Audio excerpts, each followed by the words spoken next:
रामायण एक अनंत महाकाव्य ऋषि वाल्मीकि द्वारा रचित भारतीय साहित्य और संस्कृति का आधार स्तंभ है। यह भगवान राम, धार्मिकता और सद्गुण के अवतार की मनोरम कहानी और परीक्षणों, क्लेशों और अंततः विजय से भरी उनकी यात्रा का वर्णन करता है। इस महाकाव्य का प्रभाव साहित्य के दायरे से कहीं आगे तक फैला हुआ है, जो सहस्राब्दियों से भारत और दक्षिण पूर्व एशिया में कला, संगीत, नृत्य और दैनिक जीवन में व्याप्त है। राम, सीता और लक्ष्मण की कहानी लाखों लोगों के दिलों में गहराई से गूंजती है, जो धर्म, नैतिकता और मानवीय रिश्तों की जटिलताओं पर मार्गदर्शन प्रदान करती है। भारतीय संस्कृति में रामायण का महत्व गहरा और बहुआयामी है। यह एक नैतिक मार्गदर्शक के रूप में कार्य करता है, जो व्यक्तिगत मूल्यों और सामाजिक मानदंडों को आकार देता है।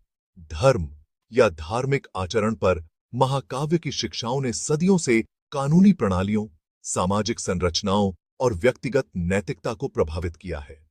विपरीत परिस्थितियों में धर्म के प्रति राम के अटूट पालन की कहानी उन व्यक्तियों के लिए एक प्रेरणा के रूप में कार्य करती है, जो सत्यनिष्ठा का जीवन जीने का प्रयास करते हैं।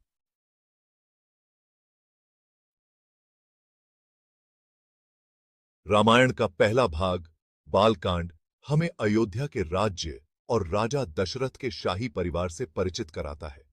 दशरथ, एक धर्मी और दयालु शासक, अपनी विरासत को आगे बढ़ाने के लिए एक उत्तराधिकारी की कामना करते थे।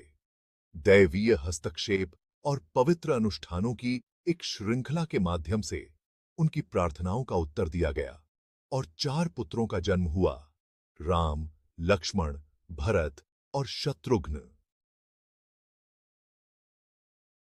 राम और उनके भाइयों का बचपन रमणीय था, जो सीखने, रोमांच और भाईचारे से भरा था।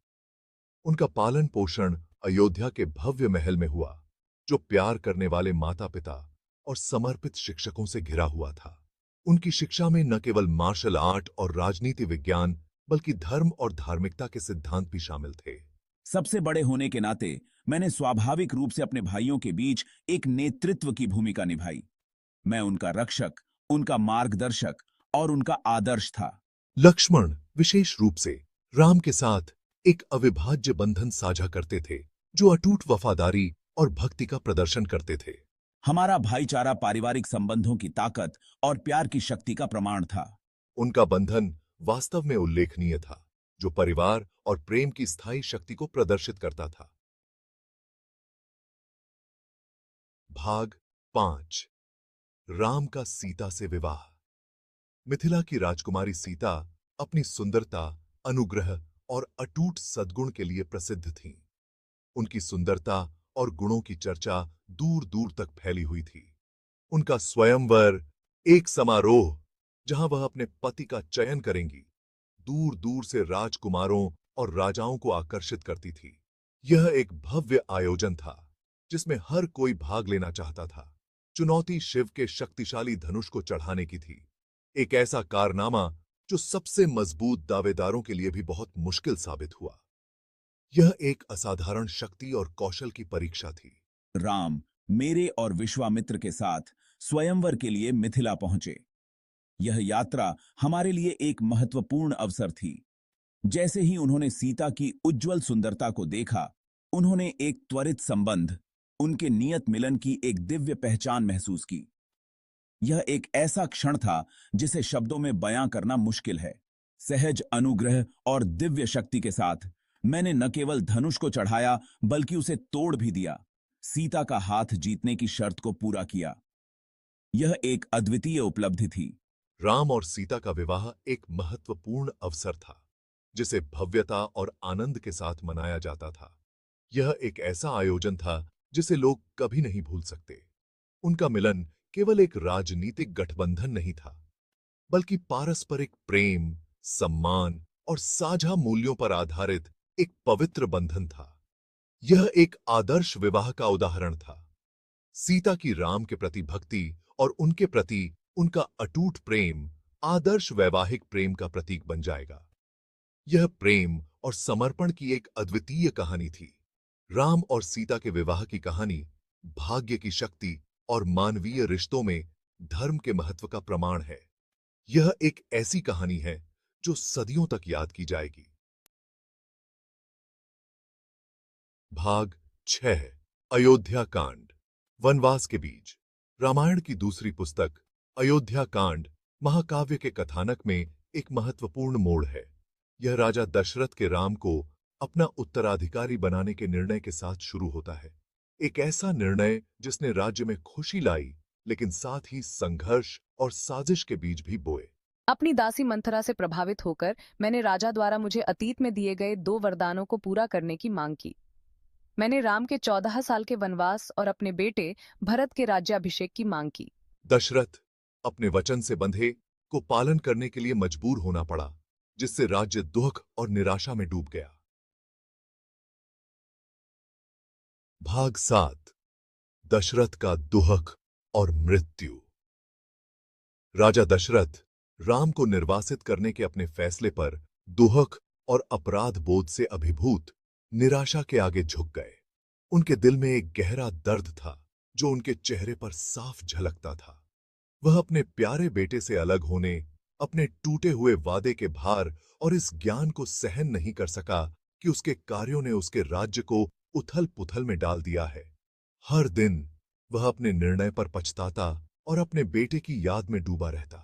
राजा का स्वास्थ्य तेजी से बिगड़ता गया। उसका शरीर भावनात्मक पीड़ा से कमजोर हो गया। उसकी आंखों में निराशा और थकान साफ दिखाई देती थी। उसने राम की वापसी की लालसा की, लेकिन उसकी दलीलों का कोई जवाब नहीं मिला। हर रात वह अपने बेटे के लौटने की उम्मीद में जागता रहता। उसके दिन पछतावे और पश्चाताप से भरे हुए थे, क्योंकि वह अपनी पसंद के परिणामों पर विचार करता था। वह सोचता था कि क्या वह कभी अपने बेटे को फिर से देख पाएगा। दशरथ की मृत्यु ने रामायण में एक दुखद मोड़ ला दिया। उनके निधन ने पूरे राज्य को शोक में डुबो दिया।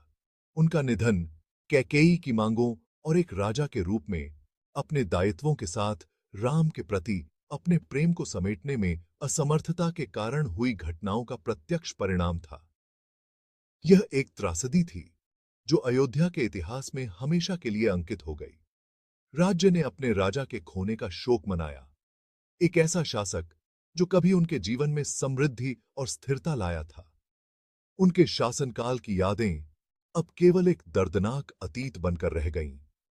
उनकी मृत्यु ने उनके लोगों के दिलों में एक शून्य छोड़ दिया और अयोध्या के भविष्य के बारे में अनिश्चितता की भावना पैदा कर दी। राज्य के लोग अब एक नए युग की प्रतीक्षा कर रहे थे, जो उनके भविष्य को फिर से संवार सके। भाग 8 भरत का महान त्याग।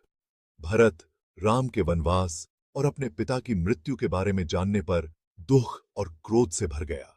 वह अपने प्रिय भाई और पिता के खोने के दर्द से टूट गया।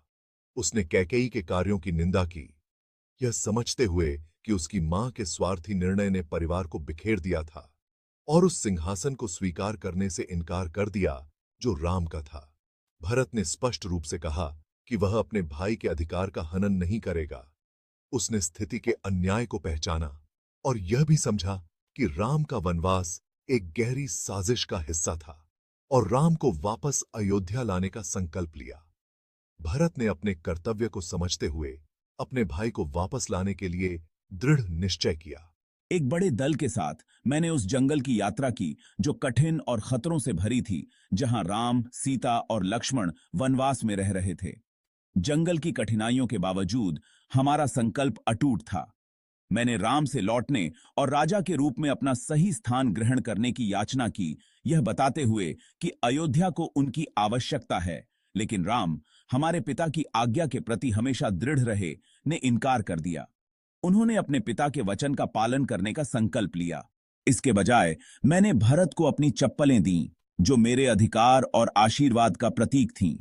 यह एक गहरा और भावनात्मक क्षण था, जो मेरे अधिकार और आशीर्वाद का प्रतीक थीं। भरत ने इसे एक पवित्र जिम्मेदारी के रूप में स्वीकार किया। भरत ने श्रद्धा के साथ चप्पलों को स्वीकार किया और उन्हें सिंहासन पर रख दिया। राम के लौटने तक उनके प्रतिनिधि के रूप में शासन करने की कसम खाई।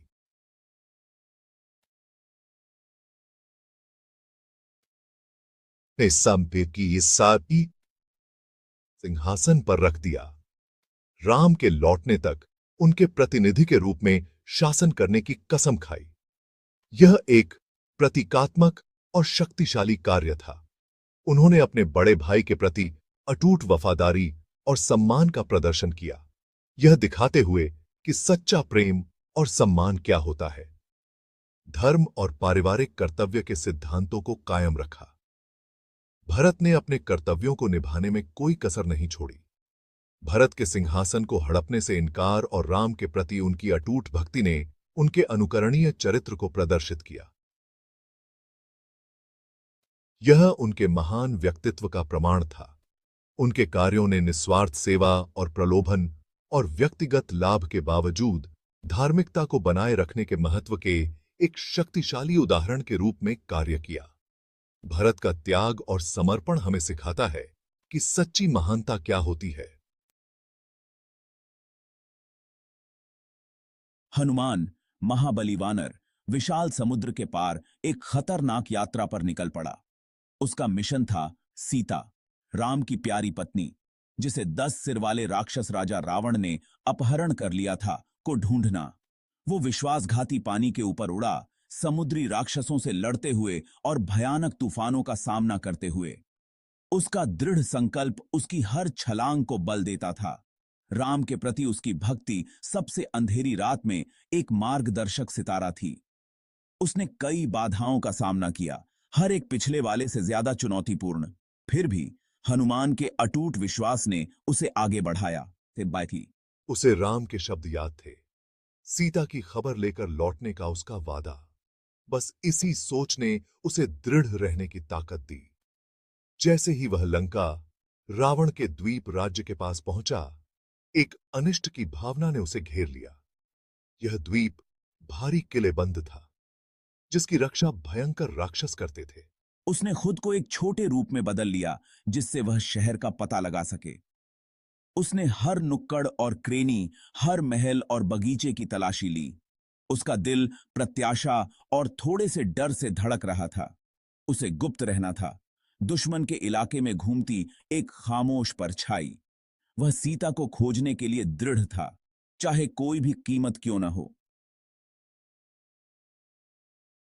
आखिरकार एक थक्का देने वाली खोज के बाद हनुमान ने सीता को अशोक वाटिका में पाया, जो रावण के महल के भीतर एक सुंदर बगीचा था।